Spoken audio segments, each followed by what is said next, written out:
Hi everyone, it's Sandra from Midwest Charm. I am in the store early this morning before we open.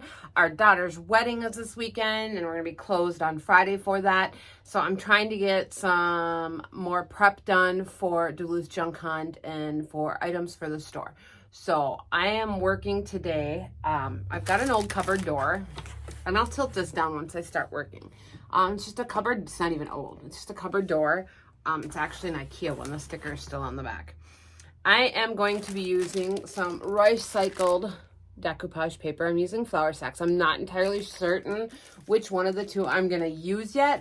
Once I get the background painted and a few other things prepped on this, I'll have a better idea.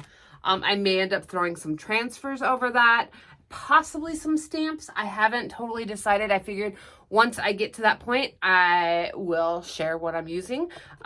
Please like, subscribe, and share, and watch as I create.